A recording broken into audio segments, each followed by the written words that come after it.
YouTube. En esta ocasión nosotros vamos a continuar en la parte donde nos habíamos quedado de nuestro temario que tiene que ver ya con esta tabla. Ya habíamos dado una definición del dolor, así que continuamos. Nos estábamos mencionando acerca del dolor nociceptivo y del dolor clínico. Estábamos diciendo que las fibras que van a llevar la sensación de dolor van a ser diferentes dependiendo de si es el dolor rápido o es el dolor lento. Así nosotros estábamos hablando acerca de los estímulos que pueden ser de diferente tipo, térmicos, químicos o mecánicos, que van a estimular a nuestros nociceptores y de esta manera van a llevar a través de las fibras, dependiendo si son de las fibras C o son de las tipo A, delta, y van a llevar esta transmisión o va a llevar esta información hacia la corteza cerebral y lo que vamos a percibir es el dolor agudo. Ya habíamos mencionado acerca de la clasificación del dolor, que es en un dolor de tipo agudo o fisiológico y un dolor que es ya patológico y que puede ser ya sea inflamatorio o también de tipo neuropático. Bueno, otros estímulos como el térmico suave, que viaja a través de las fibras C y de las fibras A delta, nos van a llevar la sensación térmica inocua. Por otra parte, la presión, el roce y el tacto son por las fibras A beta y son sensaciones inocuas. Pero el daño tisular, la inflamación y la lesión neural lo hacen por fibras tanto C y A delta como A beta, como también C y A delta. Pero nos producirían en una parte el dolor tisular alodinia mezclándose con las fibras beta, y también la inflamación nos puede llevar hacia una hiperalgesia, a producirnos esa sensación. Entonces, esa es la razón por la cual se perciben estos estímulos por la conducción a través de estas fibras. Aquí nosotros ya no nos metemos mucho en la descripción de las mismas, debido a que es todo un tema, ya lo habíamos mencionado, que solamente lo íbamos a ver muy general. Debemos recordar que el tamaño de los nervios, la longitud, el diámetro y también si son mielínicos o no mielínicos nos van a determinar la rapidez con la que se va a transmitir esa información, en específico los potenciales de acción. Entonces, bueno, también tendríamos que hablar de la conducción saltatoria, pero como les dijimos en un principio, esto es muy general. Lo que queremos recalcar aquí es cómo los AINES van a estar, pues su mecanismo de acción principal va a estar relacionado con la analgesia de tipo no narcótico. Así que vamos a continuar con esto. Entonces aquí es lo que estábamos diciendo, estas fibras nerviosas se han clasificado en A alfa, A beta, A gamma, A delta, las de tipo B y las de tipo C. Como podemos ver aquí en esta tabla, se nos especifica la velocidad en milisegundos con la cual se va a transmitir esta información y por tanto se va a percibir en la corteza cerebral.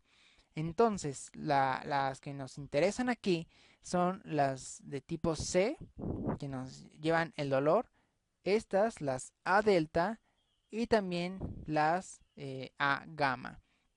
Podemos ver que estas tienen una velocidad de 0.5 a 2.5 milisegundos. Y por otro lado, las demás tienen de entre 15 y 30 milisegundos máximo, y que llevan el dolor y la temperatura, igual que las A delta, el dolor y la temperatura. Después, en un video que vamos a hacer de semiología del dolor, ya hablando o haciendo una serie de videos de semiología, vamos a ver cómo hay un dolor que es como más constante, que es más un dolor que se lo clasifica como lento, y hay otro dolor que se lo clasifica como rápido, y tiene que ver con estas fibras nerviosas, y claro que tiene que ver con el diámetro de las mismas. Así que, bueno, vamos a continuar. Y aquí, ¿qué es lo que estamos viendo? Estamos viendo la sensibilización o la activación como tal de los nociceptores. Recordamos que cuando un estímulo de gran intensidad actúa sobre una zona determinada de un órgano o de la misma piel, va a producir una lesión como tal del tejido. y esto va a eliminar del espacio intersticial el potasio. Este potasio va a hacer que haya una despolarización más fácilmente de las células, y entonces esto va a llevar directamente hacia la terminal nerviosa, que es esta que estamos viendo aquí. Entonces, ¿qué es lo que va a pasar? Que también van a haber enzimas proteolíticas que van a actuar sobre estos precursores plasmáticos y van a producir como tal la bradicinina, por ejemplo. También nos va a producir las prostaglandinas, como ya habíamos visto, también los leucotrienos, al momento de todos estos mediadores también de la inflamación y del dolor también. Entonces van a sensibilizar a los nocioceptores, ya sean a los A delta o a los de tipo C. Y estos van a sensibilizarse y como consecuencia va a haber una hiperalgesia como tal de los mismos. ¿Qué es lo que estamos mencionando o quiero que quede claro aquí para poder entrar después al tema de opioides? Que hay canales iónicos de tipo TRPV. Estos son los canales que están implicados en estas, eh, pues como tal, en la nociocepción. Entonces, estos canales TRP, que proviene del inglés de Transient Receptor Potentials, son una familia de canales iónicos de membrana. Estos están involucrados junto con los receptores sensoriales, ya sean los quimioreceptores, los termorreceptores, los mecanorreceptores, incluso los fotorreceptores. Entonces, ¿cuáles son los que a mí me interesan? Son los de la familia TRPV. Esos son los que a mí me interesan porque, como les dijimos, hay varias familias, pero la que nos interesan son los TRPV. En general, los TRP se clasifican en 8 familias: TRPA, TRPC, TRPM, TRPML, TRPN, TRPP y TRPV, que es el que estamos viendo ahorita, que sé que el que nos interesa para la nociocepción. Entonces, estos TRPV se dividen en básicamente dos grupos, los de B1 a B4 y después B5 y B6. Y de todos estos, los más estudiados en relación con el dolor son estos, los TRPV1 y también como todos los TRPA1. Y también los TRPV2 son los que mejor se han estudiado como tal. Entonces, por ejemplo, el TRPV1, como podemos ver aquí, es sensibilizado por diferentes estímulos, entre ellos la concentración elevada de hidrogeniones. Es uno de los sensores que tiene. Este canal iónico básicamente lo que hace es que transporta calcio. Y la letra V proviene del vaniloide, que es un compuesto. Y también como son estimulados por otra sustancia que es la capsaicina. Esta capsaicina está presente en el picante, en todas estas sustancias que generan ardor en la boca al momento de consumirlas y es debido a que estimulan estos canales TRPV y producen prácticamente lo que se conoce como hiperalgesia térmica. Entonces estos son indispensables. Otros estímulos de los TRPV son la bradiquinina y el factor también de crecimiento neural. Son otros de los estímulos. El TRPV2 tiene un 50% de similitud con el TRPV1, pero este es como tal insensible a la capsaicina. Entonces se ha propuesto que sí media el dolor de los receptores, pero más que nada con las fibras A delta. Y por último, el TRPA, que se expresa también en neurones de tipo sensitivo y también en regiones del sistema nervioso, se activan básicamente por bradiquinina, histamina. El ATP también los va a sensibilizar, como podemos ver aquí. El ATP los puede llegar a sensibilizar. Y bueno, también la serotonina, este neurotransmisor, también los puede llegar a sensibilizar. Entonces, básicamente todos estos canales iónicos, incluido también otros que son sensibles al ácido, a la concentración elevada también de hidrogeniones, los van a sensibilizar y lo que va a llevar es que pues al ingreso de calcio y pues como tal también puede llevar a la despolarización del mismo. Entonces, en general, todos estos canales, si son estimulados van a generar como tal un potencial generador que va a culminar como un potencial de acción, y la sensibilización de, bueno, como tal, el, el impulso va a ser llevado por esa terminal nerviosa y va a seguir la vía, que es lo que viene a continuación, que son las vías sensitivas, las cuales son importantes aquí. Normalmente las vías somatosensoriales, que son varias, va a estar provocada principalmente por estos impulsos que son generados en este receptor sensorial, y que va a depender del lugar en el cerebro donde se vaya a terminar. Entonces, una vez que pase eso, la vía sensorial, por ejemplo, la que media el tacto, la sensación vibratoria y la propriocepción, van a ser llevadas por la columna dorsal o del menisco medio, pero la que media el dolor y la temperatura es la vía espinotalámica ventrolateral, que es esta de aquí. Esta es la que pues nos interesa en este sentido, porque es la que va a llevar como tal estos estímulos sensoriales hacia la corteza cerebral. Entonces, la que a mí me interesa es hablar de esta, la del tracto espinotalámico ventrolateral, que es la que se va a encargar de llevar esta información. Básicamente las fibras de los nociceptores y también de los termorreceptores van a hacer sinapsis aquí en el asta dorsal de la médula espinal. Vemos aquí este nociceptor de las extremidades inferiores y este nociceptor de las extremidades superiores. Entonces hace sinapsis en la médula espinal, en el asta posterior. Bueno, ya pasó obviamente por el ganglio, pero ya hizo sinapsis, se decusa y es así como asciende la vía. Una vez que asciende, va a terminar en estos núcleos del tálamo, el núcleo ventroposterolateral del tálamo, y una vez que ahí va a pasar aquí por la columna pues interna, y va a continuar su trayecto hacia la corteza cerebral. Aquí por estudios que se han realizado por tomografías y por otros estudios de imagen, se ha podido constatar que esta información termina en la corteza somatosensitiva primaria, la que tiene que ver con pues estas sensaciones del dolor, y que corresponden a las series de Brodmann 3, 2 y 1, que serían las que se encargarían de como tal percibir ya lo que es el dolor.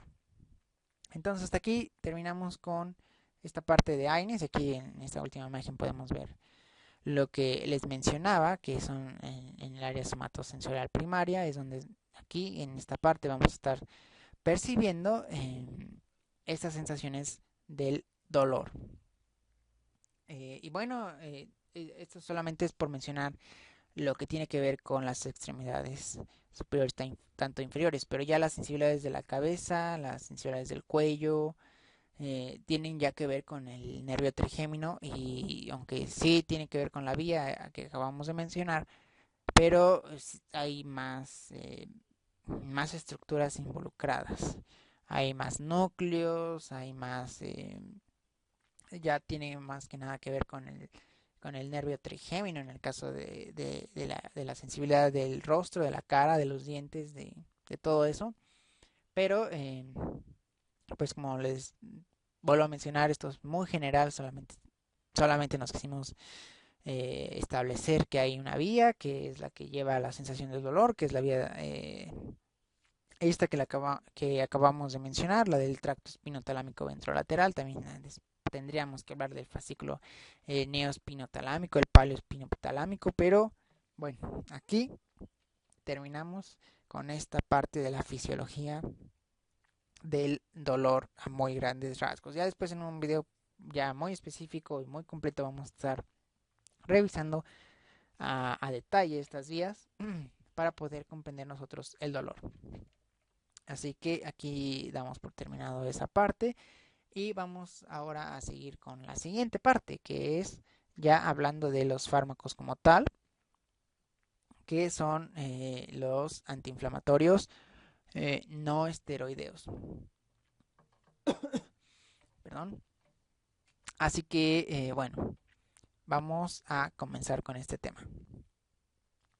Bueno, entonces proseguimos con nuestro tema, que son los antiinflamatorios no esteroideos, ¿verdad? Bueno, hoy se adelantó aquí. Es importante mencionar, bueno, déjenme poner aquí mi puntero, puntero láser. Es importante mencionar que ya a partir de aquí, eh, todos estos, toda esta información que vamos a estar mencionando eh, tiene que ver principalmente con motivos académicos, eh, con motivos de, pues ya para estudiantes de medicina como tal, eh, que estén cursando como tal la licenciatura en medicina y que pues estén interesados en repasar estos temas. Esto no tiene ninguna relación o apoyo a la automedicación. Si tienen algún inconveniente, algún problema médico, pues acudan directamente con su médico. Acudan y él les va a resolver todas sus dudas, incluyendo pues los problemas médicos que puedan tener. Así que les recomendamos eso a los que nos ven y que pues obviamente no se automediquen porque no es lo más correcto. Así que continuamos ahora sí con nuestro tema. Ya hemos revisado la fisiología del dolor a grandes rasgos, la inflamación también y el ciclo del ácido araquidónico también para la síntesis de estos mediadores importantes en el dolor, que son las prostaglandinas, los leucotrienos, los tromboxanos. Pero que hay otras moléculas que también intervienen en el dolor, que ya van a formar parte del siguiente tema, que son los opioides. Así que vamos a también a revisarlos el día de hoy, esos fármacos. Pero hay que continuar con antiinflamatorios no esteroideos en este momento. Así que, bueno, empezamos con este caso de estudio. Lo vamos a leer tal cual. Y nos menciona aquí, un hombre de 48 años se presenta con quejas de rigidez matinal bilateral en sus muñecas y rodillas y dolor en estas articulaciones cuando realiza ejercicios. Bueno, aquí podemos ver cómo este hombre tiene esta rigidez matinal, eso es muy importante, y que es en ambas muñecas, también en sus rodillas, y también cuando bueno, pues realiza ejercicio, pues también tiene o percibe dolor. Entonces él acude con su médico y bueno, lo revisa y vemos que se reporta esto, que en el examen físico las articulaciones están ligeramente hinchadas. El resto del examen como tal es irrelevante, menciona su médico, pero pues le manda a hacer pues, exámenes de laboratorio para ver pues cuál es el problema. Entonces son negativos, excepto que pues él se da cuenta de que tiene una anemia pues leve y la velocidad de sedimentación globular es elevada y que su factor reumatoide es positivo. Entonces, ¿qué enfermedad podrá ser? Pues efectivamente, artritis reumatoide. Entonces, con este diagnóstico, él inicia un régimen, o sea, empieza a dar un tratamiento farmacológico que incluye, ¿qué cosa? Naproxeno, 220 miligramos 2 veces al día. Después de una semana, él aumenta la dosis a 440 miligramos, pero durante 2 veces al día. También en naproxeno. Entonces sus síntomas se reducen, el paciente menciona que se reducen con esa dosis, pero él comienza a percibir que tiene una acidez muy significativa y que no está controlada pues, como tal pues, por los antiácidos. Entonces lo que hace el médico es que pues, le cambia el medicamento y le da un Celecoxib y le da 200 miligramos ahora 2 veces al día. Y en este régimen se resuelven también los síntomas de la articulación, que era el principal síntoma, el dolor, y también su acidez. Pero 2 años después, él regresa con aumento de los síntomas en las articulaciones. Sus muñecas, manos, codos, pies y rodillas están involucrados y aparecen también hinchados, calientes y sensibles. Y aquí viene la pregunta. ¿Qué opciones terapéuticas se deben considerar en este momento? ¿Y cuáles son las posibles complicaciones? Este caso nos ayuda mucho y vamos a ver de qué manera eh, pasa lo que ya habíamos mencionado en el video anterior. Ya habíamos mencionado nosotros que el mecanismo principal de acción de los AINES en general es que van a inhibir tanto a las COX-1 como a la COX-2. Eso nos va a generar pues unos efectos secundarios muy marcados, que son los que vamos a estar revisando también aquí en este video. Pero en general son de tipo pues gástrico, porque al inhibir la COX-1, que es fisiológica, una de sus funciones era la citoprotección gástrica. No sé si se recuerdan ese video, era la citoprotección gástrica. Pero al inhibirla se va a estar produciendo pues cada vez más cantidad de ácido. Y eso es lo que nos va a predisponer a que pueda ocurrir una úlcera gástrica si es que se continuaba con el tratamiento. Es por eso que el médico inmediatamente se lo cambia aquí, como dice, a Celecoxib. Y el Celecoxib, como recordaremos, es un inhibidor selectivo de la COX-2. Entonces no tendría por qué generar efectos secundarios de ese tipo, de pues, tipo de acidez, ¿no? Aunque como también debemos recordar que la COX-2 es constitutiva en el sistema nervioso central y en el riñón. Entonces ahí también puede tener efectos secundarios que hoy también lo vamos a estar revisando más adelante. Pero en general vemos que se pues volvieron los síntomas. Esto ya tiene que ver con la fisiopatología misma de la enfermedad, de la artritis reumatoide. No vamos a estar revisando mucho esta enfermedad porque es una enfermedad que pues es extensa, sabemos que es complicado hacerlo en un solo video, pero lo que quiero que se quede aquí muy claro son estas complicaciones que produjo tanto el naproxeno como el celecoxib y cómo se le tuvo que ir aumentando las dosis, como podemos ver aquí. Entonces, en general, la artritis reumatoide sí se puede tratar con AINES, como podemos ver aquí en este caso, pero al final nos va a llevar a que se tengan que cambiar porque el dolor va a ir aumentando. Entonces la sensibilización de pues de esos nociceptores va a ser cada vez menor, bueno, para que pueda haber como tal un estímulo. Esto ya tiene que ver, como dijimos, con la enfermedad propia de la artritis reumatoide. Entonces se le debe cambiar como tal el fármaco y es aquí donde entran el otro tipo de fármacos que vamos a ver después, que son los corticosteroides. Los corticosteroides también se usan ampliamente en estos trastornos de tipo autoinmune porque, bueno, también vamos a ver posteriormente que es una enfermedad plenamente o totalmente relacionada con el sistema inmune. Entonces, el poder disminuir la respuesta del sistema inmune contra la articulación nos va a llevar a mejoría en el paciente. Pero vamos a ver también que los efectos secundarios del tratamiento con corticosteroides a largo plazo también no son beneficiosos.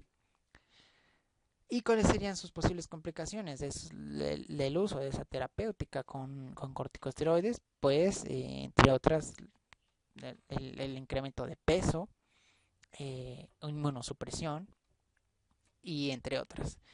Pero este no es un video de corticosteroides, que también va a ser un video muy especial para este canal, sino que es sobre AINES, pero este caso nos lo hace recordar. Porque pues aquí como pregunta, ¿qué otras o qué opciones terapéuticas se deben considerar en este momento con este paciente? Obviamente que ya no le podemos dar como tal pues más AINES, ¿verdad? Ya no se puede. ¿Por qué? Porque pues ya probamos con aquí un inhibidor no selectivo y un celecoxib. Entonces ya no, ya se tendría que considerar otro tipo de fármacos. Y entran como pues obviamente los AINES. Perdón, los opioides. Así que continuamos. Este caso está interesante. Entonces continuamos ahora pero con el temario. Que vamos a empezar hablando acerca de la definición de los AINES, su clasificación, su mecanismo de acción, su farmacocinética, qué efectos farmacológicos vamos a observar, sus indicaciones, sus reacciones adversas y también vamos a finalizar con las interacciones.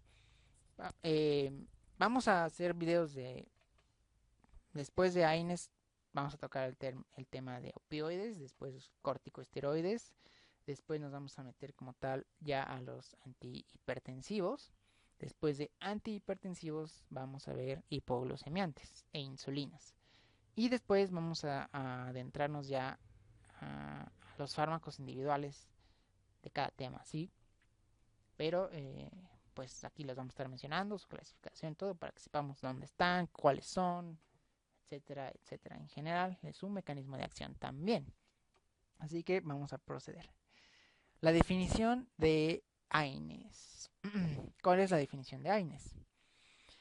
Bueno, en general los AINES son un conjunto de fármacos que se caracterizan porque van a inhibir alguna de las COX, ya sea la COX-1, la COX-2, como vimos en el video anterior, y que como tal pues van a estar impidiendo la síntesis de los productos que están implicados en estos procesos fisiológicos, pero ya de tipo patológico, como son la inflamación, el aumento de la temperatura, el dolor y también otro efecto que tienen algunos de ellos es que son o tienen efecto como tal en las plaquetas, en, en cuestiones de la agregación plaquetaria.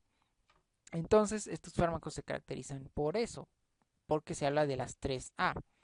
Son analgésicos, son antipiréticos, son antiinflamatorios y también son antiagregantes plaquetarios.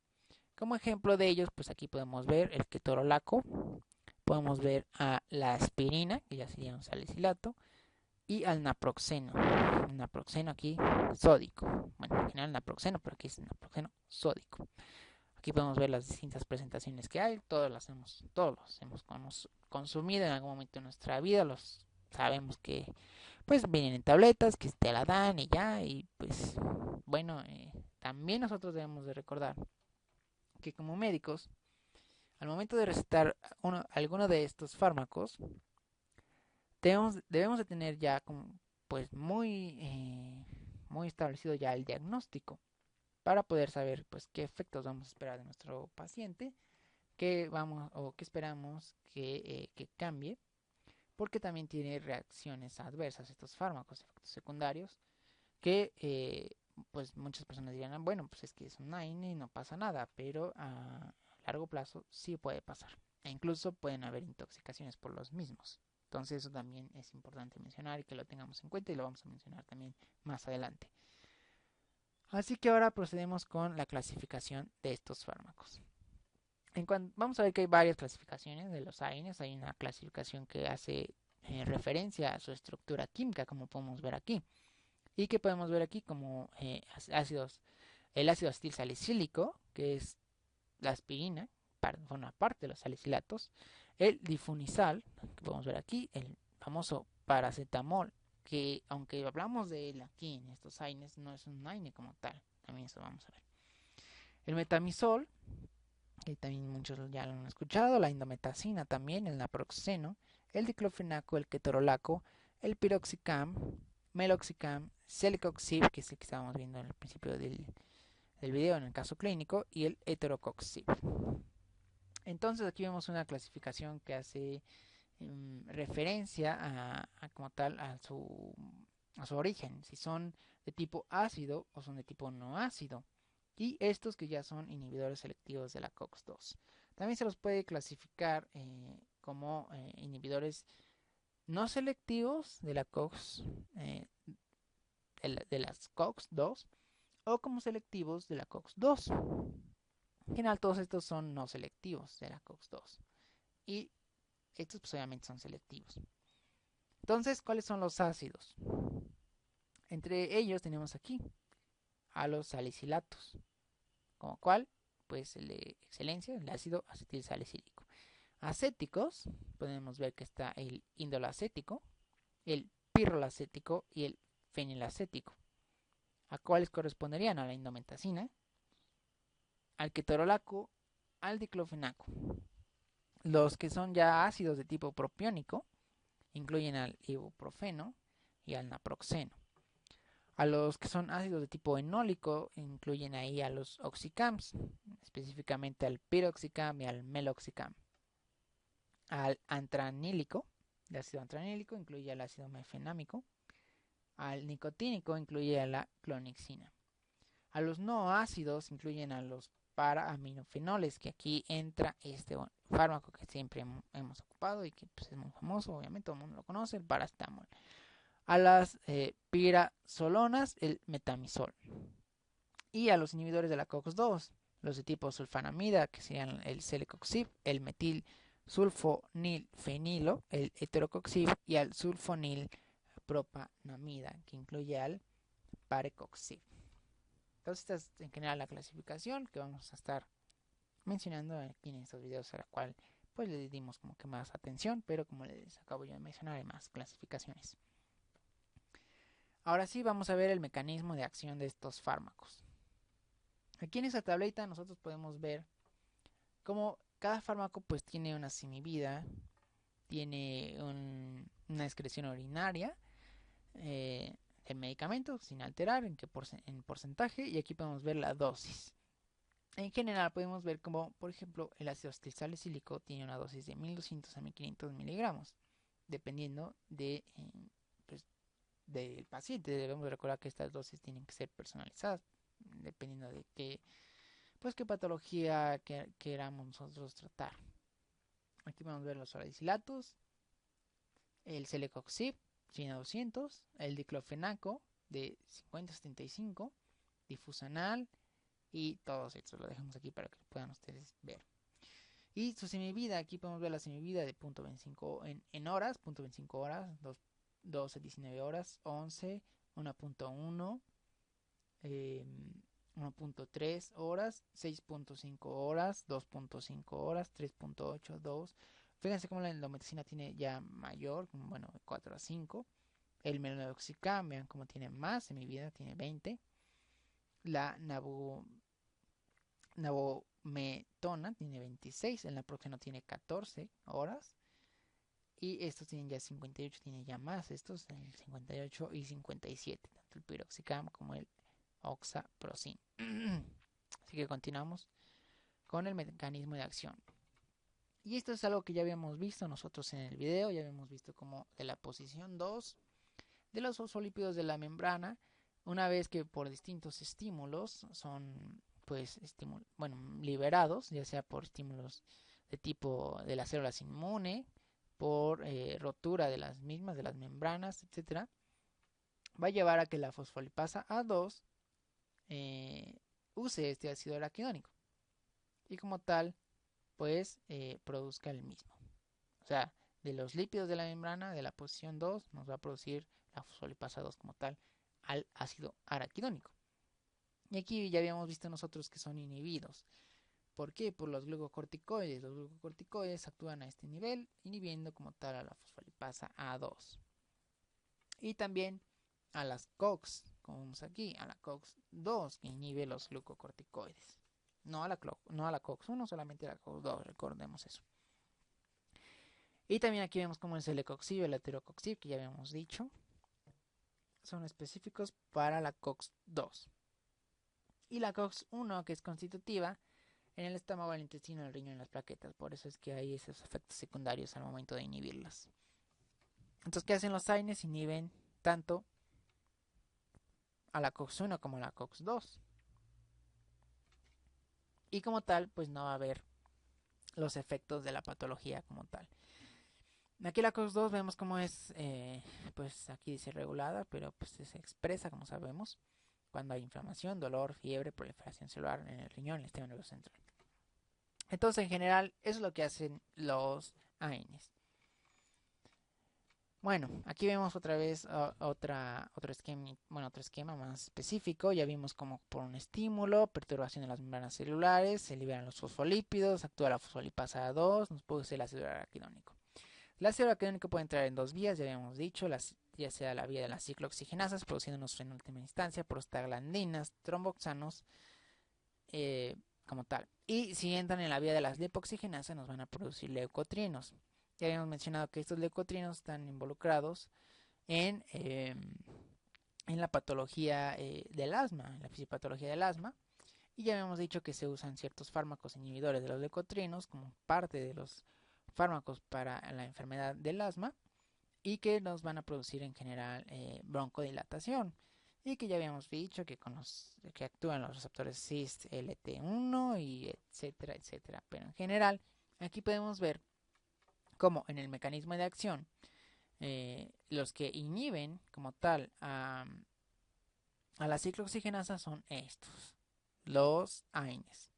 Entonces no va a haber producción de prostaglandinas, no va a haber producción de tromboxanos, ni tampoco de la prostaciclina.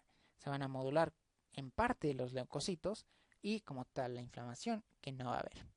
Entonces también los que inhiben como tal aquí a la lipoxigenasa, pues van a producir que haya que menor atracción de fagocitos, como tal menor inflamación, y en el caso de los de este leucotrieno C4, D4 y E4 van a alterar la permeabilidad vascular, va a haber constricción bronquial, aumento de la secreción inhibido, obviamente, broncoespasmo, congestión y obstrucción mucosa como tal también. Entonces, en general, ese sería el mecanismo de acción de estos fármacos. Entonces, continuamos aquí. Este otro esquema también ya es más específico de lo que hace la COX. Aquí ya habíamos dicho cómo con estímulos diversos se liberan los fosfolípidos y se liberan desde la posición 2. La fosfolipasa 2 ahí hace su efecto, ingresa una molécula de oxígeno y debemos recordar que aquí habían dos sitios, un sitio ciclooxigenasa y un sitio peroxidasa. Y se forma aquí como un canal en estos aminoácidos que es donde va a entrar como tal el ácido araquidónico. Una vez que entre el ácido araquidónico aquí, en la parte de ciclooxigenasa o la peroxidasa va a seguir la vía del ácido araquidónico que habíamos nosotros mencionado. Entonces aquí también es importante mencionar que como tal el sitio donde va a unirse como tal el, eh, el ácido araquidónico es un... Sí, el ácido araquidónico es un sitio específico de estos dos aminoácidos, que, bueno, estos aminoácidos, arginina y también aquí la valina 523. Aquí vemos el bolsillo lateral que es hidrófilo y aquí vemos otros aminoácidos, serina, valina y tirosina como tal. 385, 424, 516, 523 y 126. Ahí es donde se va a hacer, donde va a ingresar el ácido araquidónico y como debemos recordar aquí es donde van a ser también inhibidos como tal por los AINES. Sí, entonces, esperamos esa parte quede clara. Entonces, a donde se van a anclar como tal esas dos moléculas de oxígeno primero, van a penetrar en el canal, como vemos aquí, esas dos moléculas de oxígeno que están aquí se anclan al canal. Una vez que se hayan anclado al canal y que penetren en él, se van a anclar a estos aminoácidos que ya dijimos, pero especialmente a arginina 120 y tirosina 385, que va a liberar como tal esos intermediarios que ya hemos visto en la vía del ciclo del ácido araquidónico, que son los PGG2 que están aquí, que son, ya habíamos dicho, que son peróxidos inestables. Y después el PGH2, este PGH2, que es otro peróxido inestable, es el que como tal, dependiendo de la vía enzimática a la que entre, pues nos va a producir los diferentes productos. En general son prostaglandinas. Estas prostaglandinas en sangre van a viajar a sus receptores en los distintos tejidos, produciendo un efecto fisiológico como tal, dependiendo del lugar a donde vayan. Y con el que interactúen, ya habíamos visto en el video anterior todos los receptores que hay. Así que pues si no lo han visto, pues vayan a verlo para que entiendan esta parte. Entonces, una vez que haya hecho eso, la PGH2 se va a convertir por acción de estas enzimas, ya vimos, en las prostaglandinas. Entonces, los AINES, literalmente en esta parte, lo que van a hacer es que en la COX-2, tanto la apertura como la zona de unión de los AINES son normalmente un 20% mayores, ¿sí? Entonces, debido a eso hay un bolsillo lateral hidrófilo, como podemos ver aquí en la COX-2, bolsillo lateral hidrófilo que no está aquí en la COX-1. Entonces, ese bolsillo lateral va a tener variaciones también con los aminoácidos. Entonces, los AINES que son selectivos de esa parte van a encajar literalmente en ese bolsillo. Es por eso que la aspirina acetila residuos de serina. Eso lo vamos a explicar más adelante con la aspirina. Su efecto es un poco diferente, su mecanismo de acción es diferente, porque hace uso de este bolsillo lateral hidrófilo. Vamos a ver que su tiempo en lo que lo hace también es por eso que es ideal como antitrombótico, como antiagregante plaquetario también, y también se lo ocupa para ciertas enfermedades cardiovasculares. Y es por eso, porque al inhibir esa parte de la COX-2 también va a estar implicada mucho con las plaquetas. Entonces lo vamos a ver, bueno, más adelante cuando veamos ya en específico el uso de, de la aspirina como tal. ¿Qué sigue aquí? Las excepciones son lo que les decía en unos momentos, la aspirina y el paracetamol. Por un lado, la aspirina, como nosotros habíamos ya mencionado, es una inhibidora de la COX también, pero cuando la aspirina también lo hace acetilando la COX-2 en la posición, bueno, en la serina 530, para el ácido araquidónico pues queda bloqueado. Así queda bloqueado, ya es irreversible. Pero cuando la aspirina acetila la COX-2 en su sitio activo, este es más amplio. ¿Recuerdan eso, no? Como tenía ese bolsillo hidrófobo. Entonces, al tener este bolsillo hidrófobo, pues va a permitir que se pueda todavía captar ácido araquidónico. Entonces, por eso que el efecto que tiene sobre las plaquetas de la aspirina, que se requieren un poco de dosis, eh, pues inferiores como tal a los 50 miligramos, como menciona aquí, y también el efecto antiinflamatorio que pueden tener, que requiere básicamente de 3 o 4 gramos por día. Es por esto que este efecto antiinflamatorio de la aspirina también va a contribuir a que la COX-2 se acetile también en la posición, bueno, ahí en el sitio hidrófobo que estamos hablando, y que por lo tanto es capaz de sintetizar el 15-HTE, que también ya habíamos visto en el video anterior cómo se produce ese producto, y que como tal va a ser un potente agente antiinflamatorio, como también habíamos ya mencionado, y que es derivado de la 5-lipoxigenasa, y como tal de la 15 también epilipoxina A4. Entonces, como aquí sí hay que recalcar que este mecanismo es irreversible. Entonces, por eso sus efectos van a depender de eso. Y bueno, por ello son sus efectos que tiene. De tipo, y que se usa también la aspirina para pues problemas cardiovasculares relacionados con el alto riesgo de que hayan trombos. Entonces, después, el otro mecanismo de acción es el del paracetamol. En general, el paracetamol inhibe a la COX-1, también a la COX-2, pero muy levemente.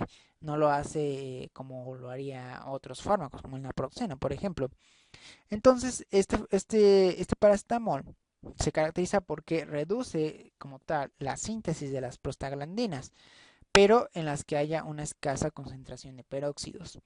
Eso ocurre tanto en el cerebro, y eso es por el motivo por el cual tiene sus efectos en la analgesia, y también como en las temperaturas altas para disminuirlas también.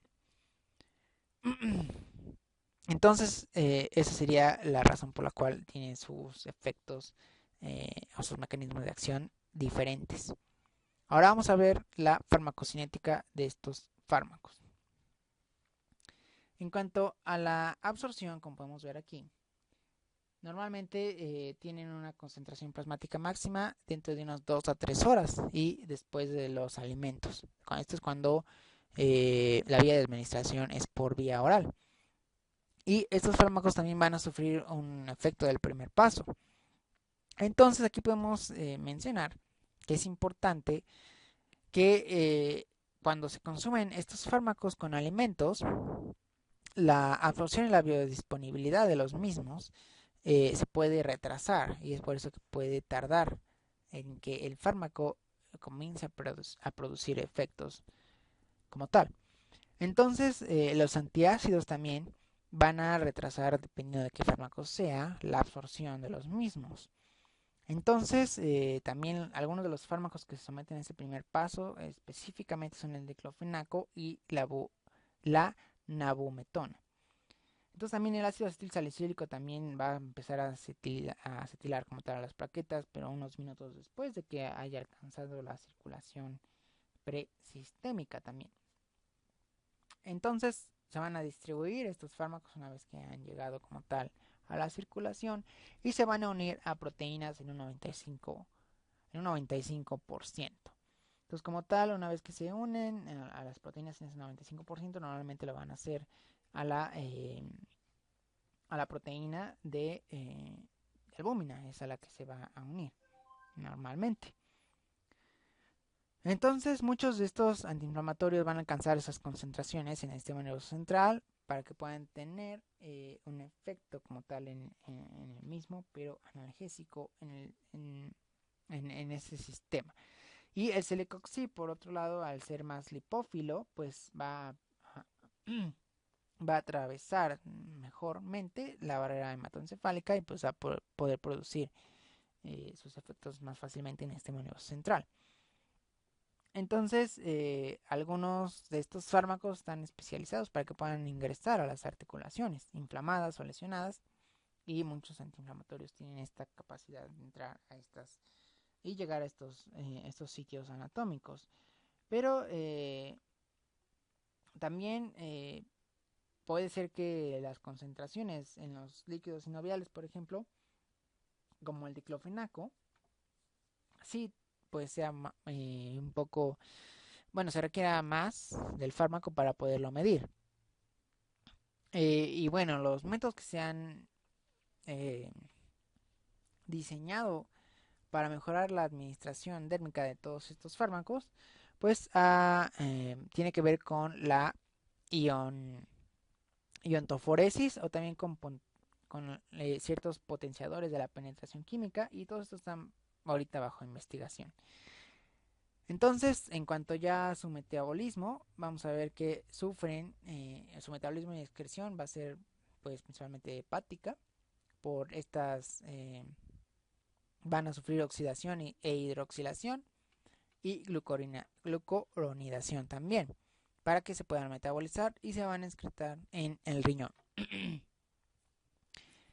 En el riñón. Entonces, el ibuprofeno, el diclofenaco y el paracetamol tienen una vida media de 1 a 4 horas, como ya más o menos lo habíamos visto en el cuadro del principio de la semivida. Y el peroxicam va a tener 50 horas en estado estacionario. El naproxeno también tiene una duración pues larga, con 9 a 25 horas. Es variable su vida media de este fármaco.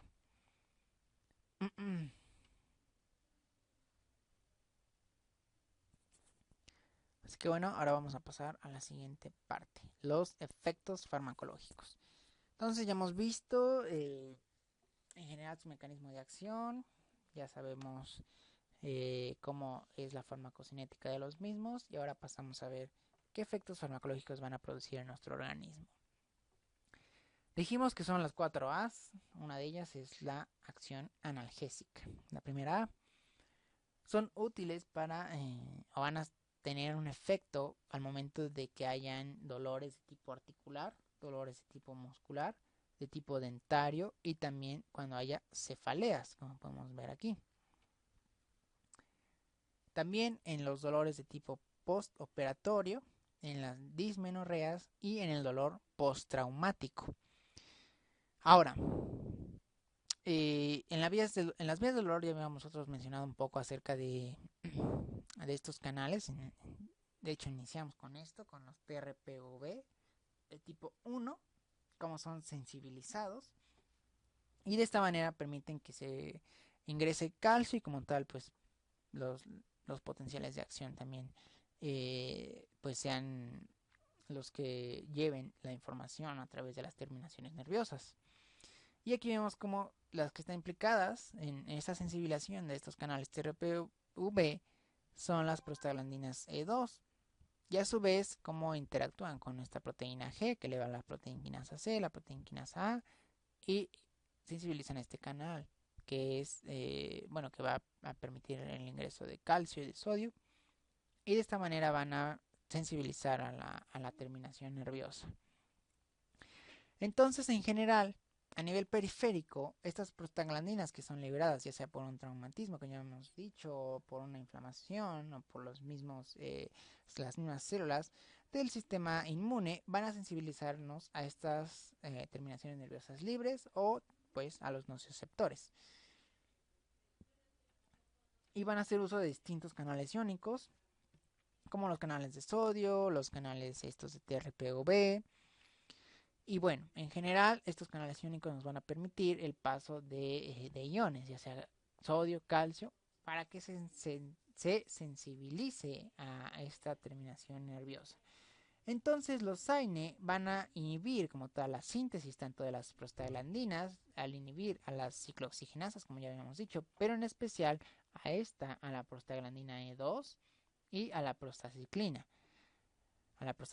Entonces, el impedir que se formen estas prostaglandinas van a hacer que no haya una sensibilización de estos nociceptores y como tal también van a disminuir la acción de los mediadores que se liberan ahí, cuáles la histamina, la bradicininina y la serotonina, etcétera, todos esos mediadores. Y esa es la acción a nivel periférico. A nivel periférico, estas terminaciones nerviosas van a ser eh, pues no va a haber sensibilización de las mismas. Pero a nivel central es diferente el efecto pues tiene que ver con lo mismo, con con el bloqueo, pero ahora de la transmisión de principalmente de de la transmisión glicinérgica y con un carácter de tipo, bueno, que sea inhibidor. Y como tal, pues va a aparecer un estado también de hiperexcitabilidad. Pero eso es cuando la prostaglandina E2 hace su efecto. Entonces la prostaglandina E2 va a permitir que se libere el neurotransmisor y el mismo va a sensibilizar a a las neuronas como tal en las astas dorsales de la médula espinal. Y de esta manera va a haber una excitación, una hiperexcitabilidad de las mismas. Entonces, una vez que nosotros inhibimos a las COX, no vamos a permitir que ocurra esta sensibilización por parte de este neurotransmisor. Entonces, aunque haya neurotransmisor, pues no va a haber como tal esa sensibilización. Entonces, también en el caso concreto del ácido acetilsalicílico, lo que hace es que, como ya vimos, va a generar lipoxinas. Entonces, la generación de estas lipoxinas son como tal moléculas antiinflamatorios. Son mediadores lipídicos que van a actuar principalmente aquí en los astrocitos, también en las células de la microglía. Y también van a ejercer un efecto que sea antihiperalgésico. O sea, van a atenuar aquí, como vemos, la activación del NFKB y van a bloquear la fosforilación también de las sinasas, tanto el P38 como el ERK. Estas vías las vamos a revisar más en el tema de opioides, porque esto ya tiene que ver más con, pues, cómo ocurre la modulación del dolor, ¿sí? Porque pues una cosa es lo que ya vimos, cómo ocurre el dolor por unas moléculas, como son las prostaglandinas, pero también hay otras, como los neurotransmisores, como la glicina, entre otros, pero que son moduladas también. Y vamos a ver qué sustancias son y qué hacen esas sustancias. Pero eso lo vamos a ver en opioides. ¿Sí? Entonces ahora pasamos a la siguiente acción de estos fármacos, que es la acción antipirética. Aquí es importante mencionar que el nervio vago, como nosotros sabemos, es el que lleva la información de como tal cuando hay, de tipo autónomo. y entre ellos obviamente pues también se va a poder sensar como tal la homeostasis de la temperatura. Y el que se va a encargar de esa temperatura en el organismo va a ser principalmente el organismo. Entonces el nervio vago va a llevar esta información, va a llegar al núcleo del tracto solitario y después va a llegar al área preóptica, ya en el hipotálamo. Aquí, principalmente estos núcleos, como podemos ver aquí el uno, el núcleo preóptico, que es el que va a sensar bueno, va a recibir esa información, la va a sensar y va a ser transmitido por el haz noradrenérgico ventral. Y aquí es a donde las prostaglandinas E2 van a estar sensibilizando esta parte y van a producir el incremento de la temperatura. Entonces, ese sería básicamente el mecanismo, como a través desde estas señales que son por el nervio vago, van a llegar hacia el núcleo solitario, al área preóptica, por este haz noradrenérgico ventral. Y bueno, vemos de qué manera el incremento de la temperatura es más que nada por estas señales y como pues aunque también hay ciertas moléculas que son pirógenas como ciertas citocinas y también algunos productos bacterianos como los lipopolisacáridos van a producirnos también ese aumento de la temperatura. Y también obviamente se ha visto que cuando se ingresa noradrenalina en esta área preóptica va a haber la temperatura, va a haber un aumento de la temperatura corporal y que está mediada principalmente por los receptores A1. Y esto ya es independiente de las prostaglandinas E2. Pero como nosotros sabemos ya bueno, hay otros que son los alfa 2 y estos ya tienen que, bueno, son dependientes de la ciclooxigenasa 2 y de las prostaglandinas E2. Entonces es ahí, en esos receptores alfa 2 donde va a ser o va a tener efecto esta prostaglandina y va a producir la elevación de la temperatura corporal. Entonces, esta acción antipirética de los AINE se explica porque va a disminuir las concentraciones de ¿qué? Obviamente de las prostaglandinas E2. Entonces, este es en el caso del paracetamol, que pues tiene que ver mucho con este sistema también. Pasamos ahora a lo siguiente, que es la acción antiinflamatoria. Hay que recordar que la inflamación tiene tres fases, una fase aguda, una fase subaguda y una fase crónica. Entonces, que también aquí que la prostaglandina E2, sus efectos proinflamatorios tras un tiempo van a tener una señal que lo va a volver en una acción o una señal antiinflamatoria también. Y también va a tener una inhibición de las selectinas. Entonces esta acción antiinflamatoria va a tener relaciones con esto, tanto con lo proinflamatorio, en específico de la prostaglandina 2, y la misma con la inhibición de las selectinas. Debemos recordar que estas selectinas son las moléculas que se expresan para que se pueda dar el rodamiento de ciertas células del sistema inmune en los vasos sanguíneos, en el epitelio, y también pueda darse como tal la salida del glóbulo blanco hacia el lugar al lugar donde hay o donde están los patógenos para eliminarlos, para que los puedan eliminar. Entonces, en su acción inflamatoria, pues básicamente tiene que ver con eso, con la inhibición de esas selectinas, con que ya no haya como tal una respuesta inflamatoria de las células inmunes en la inflamación y no ocurra como tal. Pero como podemos recordar, esto va a ser no muy específico porque también los leucotrienos están implicados en la respuesta inmune. Las lipoxinas también están implicadas, entonces cuando nosotros hacemos uso de AINES, pues no estamos modulando como tal al 100%, por así decirlo, la respuesta inmune. Eso hay que tenerlo también muy en claro.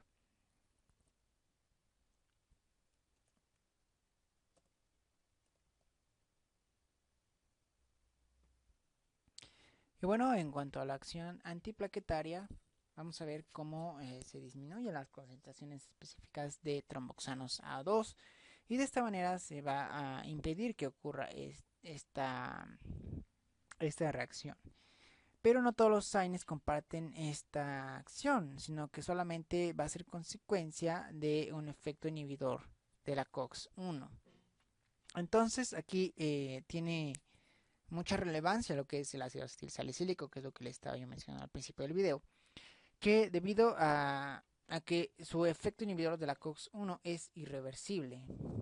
Entonces esa inhibición hace que las mayorías de las células de nuestro organismo puedan producir nuevas moléculas de COX. Entonces, para que pueda haber de nuevo esta acción de las plaquetas, deben de sintetizarse nuevamente las COX. Entonces va a llevar un poco de mayor tiempo.